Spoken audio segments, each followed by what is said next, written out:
تو جو ہاتھ یوں کر کے زندگی گزارتا ہے وہ ہمیشہ بولو جھک کے رہتا ہے، جس کا ہاتھ اوپر ہوتا ہے وہ سر اٹھا کے جیتا ہے۔ ہاتھ اوپر ہونے کا مطلب یہ نہیں کہ کروڑ پتی بن جاؤ، آپ غریب آدمی بھی ہاتھ اوپر اٹھا کے جی سکتا ہے۔ ہاں، اپنا حق لینے میں گڑبڑ نہ کیا کرو۔ اب ایسا نہیں ہو کمپنی آپ کو تنخواہ دے رہی ہے نہیں دے رہی، آپ کے ہم کبھی کمپنی کے سامنے ہاتھ نہیں، اپنا حق لینا ہاتھ پھیلانا نہیں کہلاتا، کیونکہ آپ نے اس کی خدمت کی ہے، کام پورا کیا، تو اب آپ کا رائٹ ہے، پھر تو کیس بھی کرو۔ آج ایک بندہ آیا میرے پاس کہ میرا بھائی جو ہے نا چھوٹا بھائی وراثت کھا گیا، یہ کر رہا ہے وہ کر رہا ہے، شاید پتہ نہیں وہ بیٹھے ہوئے میں وہی تھے یا کوئی اور تھے، آپ کی شکل کے تھے، آپ نہیں ہیں لیکن آپ کی شکل کا بندہ تھا۔ میں نے کہا کیس کر دے بھائی، کہہ رہے میرا چھوٹا بھائی ہے۔ میں نے کہا نکال پیسے اپنے، چھوٹا بھائی کا یہ مطلب ہے کہ الو بنا بنا کے پیسے پھوڑتا جا رہا ہے، تو اپنا حق نہ چھوڑا کرو، کیونکہ اس سے حرام خوری کا موقع لوگوں کو اور ملتا ہے۔ میں بھی نہیں چھوڑتا اپنا حق۔ ایک آدمی نے مجھ سے صرف 7,000 روپے لیے تھے، دے نہیں رہا تھا، میں جب ٹائم آیا نا میں اس کے گھر جا کے، اتنا بدتمیزی انسان، اللہ معاف فرمائے، یعنی میں اپنے بارے میں کہہ رہا ہوں، میں اس کے دروازے پہ جا کے بیٹھ گیا۔ میں نے کہا دے بھائی تو، کہہ رہا کیا ہو گیا، میں کہیں لے کے بھاگ رہا ہوں۔ میں نے کہا بھاگ ہی تو رہا ہے نا، اگر نہیں بھاگنا ہوتا تو دے دیتا ٹائم پہ۔ تو میں بیٹھ گیا، حالانکہ مجھے کوئی زیادہ ضرورت نہیں تھی، لیکن مجھے لچڑ لوگ پسند ہی نہیں ہے، پتہ نہیں کیوں۔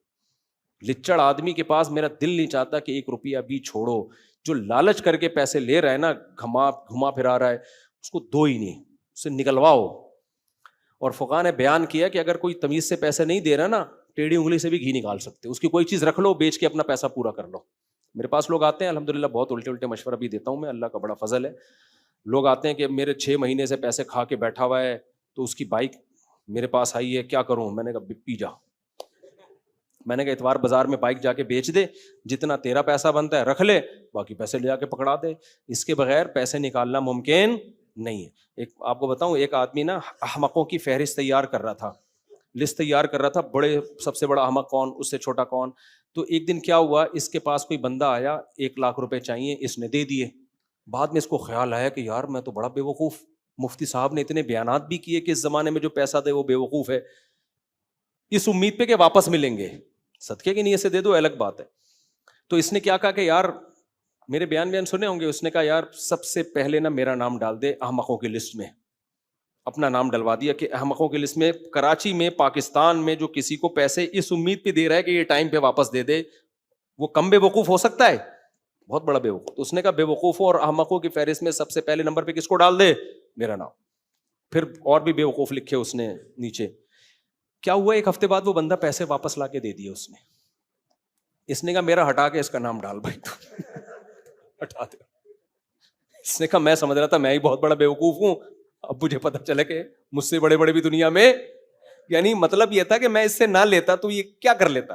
یہ بے وقوف سمجھ رہا ہے کہ یہ شاید میں زبردستی نکلوا لوں گا، کون نکلوا سکتا ہے بھائی؟ تو جو یہ تو خیر لطیفہ ہے، اس کو سیریس نہ لیں۔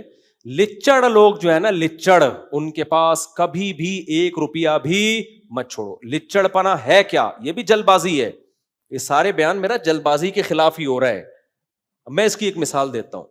ایک آدمی، یہ ہمارے جاننے والوں کا واقعہ ہے، ان کا کاروبار خراب ہو گیا، پیسہ ڈوب گیا، سمجھ رہے ہو؟ اب وہ ہمارے دوسرے جاننے والے کو کال کر رہے ہیں کہ یار میرے کاروبار کا ہو گیا بیڑا غرق، کائنڈلی مجھے 6 کروڑ روپے دے دو اللہ کے نام پہ۔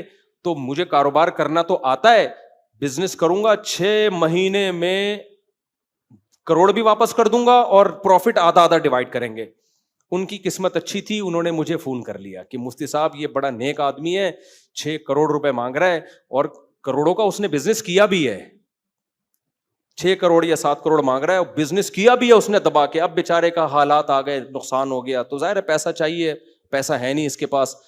میں نے اس سے کہا اس سے پوچھو یہ رہتا کرائے کے گھر پہ ہے یا اپنے گھر پہ رہتا ہے؟ انہوں نے کہا پوچھا تو کہا تھی اپنا ذاتی گھر ہے۔ میں نے کہا اس سے پوچھو یہ گھر کی قیمت کتنی ہے؟ تو پتا چلا جی 10 کروڑ۔ میں نے کہا اس سے بولو کہ ایسا کریں کائنڈلی یہ 10 کروڑ کا گھر بیچیں، 6 مہینے کے لیے کرائے پہ آ جائیں۔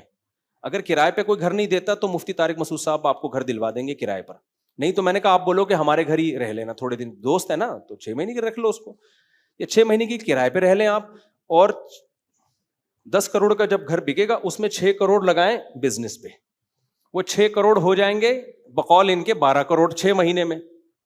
تو جب 12 کروڑ ہو جائیں گے تو 6 کروڑ کا گھر دوبارہ خرید لینا, اور وہ 6 کروڑ جو پروفٹ ہوگا اس میں جو انہوں نے 3 کروڑ آپ کو دینا تھا وہ بھی کہنا آپ ہی رکھیں. مزہ آ گیا کہ نہیں آ گیا؟ کتنا بہترین پیکج. وہ 3 کروڑ مجھے دینے کی ضرورت بولو نا نہیں ہے. میں نے کہا ان کو بولو یہ مفتی طارق مسعود صاحب نے ایسا بہترین پیکج بتایا ہے نا کہ وہ جو 3 کروڑ 12 کروڑ کما کے آپ نے مجھے دینے تھے وہ بھی یہ دل کس کا ہوا؟ ہمیشہ کے لیے آپ کا ہو گیا. صحیح ہے نا؟ یہ 3 کروڑ بھی کس کے ہو گئے؟ آپ کے ہو گئے. مجھے پتا تھا وہ بلک بلک کے روئے گا. کمبختو تمہارے پاس جب تک پراپرٹی ہے تو دوسرے کا پیسہ ریورس کیا. میں نے گالی بڑی مشکل سے ابھی منہ سے نکل رہی تھی. مجھے پھر غصہ بہت آتا ہے. لچڑ پنے پر جتنا مجھے غصہ آتا ہے نا اتنا کسی چیز پہ نہیں آتا. آدمی جو ہو نا وہ ہو نا, نظر وہی آنا چاہیے. 2 نمبریاں کیوں کر رہے ہو لوگوں کے؟ اپنے دوست کے ساتھ تم فراڈ کر رہے ہو, دوست کے پیسے ڈبو رہے ہو تم بزنس میں. وہ بیچارہ سیدھا آدمی, اس نے مجھ سے مشورہ لے لیا. میں نے کہا مرے گا. اگر اس کو 100% یقین ہوتا نا یہ 6 کے 12 ہو جائیں گے, یہ اپنی پراپرٹی بیچ کے سارا پروفٹ خود رکھتا. تو اب اس نے میرے مشورے پر اس کو فون کیا. میں نے کہا میرا نام نہیں لینا. وہ تو میں نے شروع میں کہہ دیا نا مفتی طارق مسعود کہہ رہے ہیں, لیکن میں نے کہا میرا نام نہیں لینا ورنہ میرے لیے بد دعائیں کرے گا. تو پھر اس نے جب فون کیا نا تو فون پہ اس نے کہا دیکھیں میں اپنا گھر نہیں بیچنا چاہتا, ایکچولی پراپرٹی تو میرے پاس اور بھی ہے, وہ ایک گھر فلاں جگہ بھی ہے, لیکن دیکھیں میں چاہتا نہیں ہوں کہ پراپرٹی بیچوں, یہ میری ضرورت کی ہے. اٹ از کالڈ لچڑ پن. سمجھتے ہو؟ تو نے دیواروں پتھروں سے اتنا دل لگایا ہوا ہے, یہ تیرے کو پتہ نہیں کوئی کس میں کوئی بزرگ نے تیرے کو ہبہ کی تھی یا کوئی زمزم کوئی مکہ مدینہ کے پتھروں سے اس کو بنایا گیا ہے, کیوں نہیں بیچنا چاہتا بھائی تو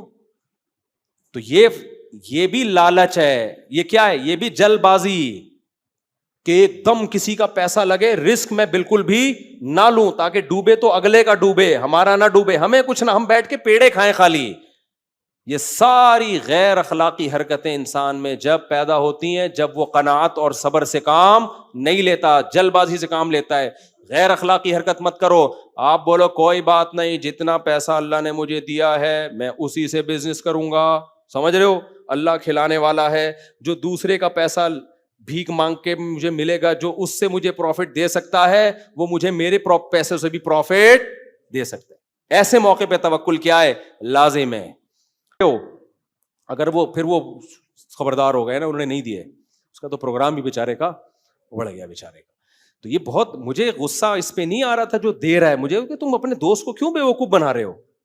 اگر بالفرض پروفٹ ہو بھی جائے تو جب تک اپنا آپ کر سکتے ہو, آپ کیوں دوسرے سے, کہ اس میں امکان تو ہے نا ڈوبنے کا, اس سے دوستی خراب ہوگی کہ نہیں ہوگی؟ تو رشتوں کی کوئی ویلیو نہیں ہے, 2 ٹکے کی رشتوں کی ویلیو نہیں ہے. تو یہ بہت بری حرکت ہے. تو یہ ساری چیزیں انسان میں جو غیر اخلاقی چیزیں آتی ہیں, یہاں سے پیسہ گھسیٹ لوں, اس کا پیسہ لے لوں, یہاں سے نکلوا لوں, یوں کر کے ایسے کر لوں, پھر سسرال سے پیسے لے لوں, پھر یہ پرابلم آئی ہے. تو یہاں بھائی جتنے جیب میں ہیں قناعت کر کے سر اٹھا کے زندگی گزارو, اور توکل کس پہ کرو؟ اللہ پہ, کہ جو اللہ ادھار لے کے کھلا سکتا ہے وہ ادھار لیے بغیر بھی کھلا سکتا ہے. تو اس سے آپ کیا ہوگا؟ آپ سر اٹھا کے گریبان کھول کے گھومو گے. سمجھتے ہو؟ سر اٹھا کے جیو گے اور گریبان کھول کے گھومو. میں تو ایسے نہیں کھولتا کہ پسلیاں نظر آتی ہیں, اندر کی رپورٹ اتنی اچھی ہے نہیں, بہت باریک سا ہوتا جا رہا ہوں میں دن بدن.